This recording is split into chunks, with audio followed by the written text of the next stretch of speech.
विदाई का वो समय आ गया। मां मीना ने एक ब्राह्मणी को बुलाया और ब्राह्मणी को कहा, हे ब्राह्मणी, हे द्विज पत्नी, मेरी कन्या आज ससुराल जा रही है, इसको गृहस्थ जीवन के बारे में कुछ नहीं पता, तुम इसको उपदेश दो। गृहस्थ कैसा होना चाहिए, गृहस्थी कैसी होनी चाहिए, गृहस्थ में सुख कैसा होना चाहिए, ये सारा उपदेश दो। तब ब्राह्मणी आकर के भगवती पार्वती को उपदेश दे रही है। एक ब्राह्मणी ब्राह्मण पत्नी आई और भगवती को उपदेश दे रही है। क्यों? क्योंकि वो मीना के मनोभाव को जान गई। मीना मनोगतिं बुद्ध्वा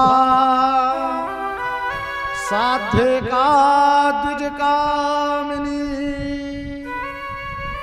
गिरिजां शिक्षयामास पातिव्रत्यव्रतं परम।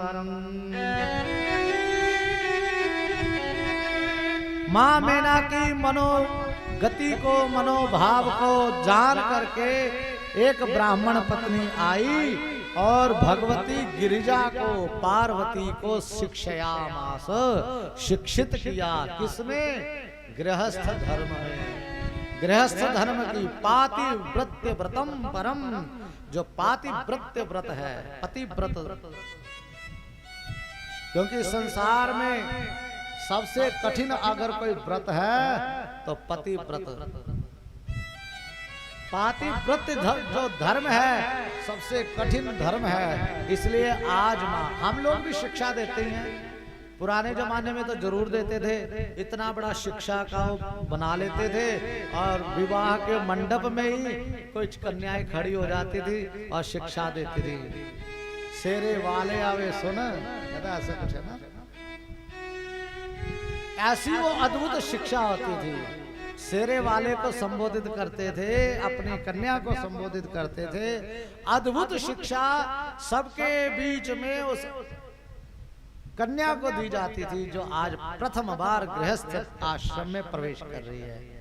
और उस शिक्षा को सुनकर के जितने लोग वहां बैठे होते थे सब, जो शादीशुदा माता होती उनको भी अपनी याद आ जाती थी। कभी हम भी इसी प्रकार विवाह मंडप में बैठी थी और हमको भी हमारे माता पिता ने शिक्षा दी। आज द्विज पत्नी शिक्षा दे रही है। जैसे कभी भगवती जानकी को शिक्षा दी थी, पहले दिन आपसे ये बात की थी। जैसे मां जानकी को शिक्षा दी थी, किसने? अनसुईया ने। चित्रकूट में अत्रि आश्रम में अत्रि जी की धर्मपत्नी अनसुईया, आज भगवान राम जी कह रहे हैं कि हे जानकी, ये अनसुईया परम सती हैं, इनसे शिक्षा ग्रहण करो।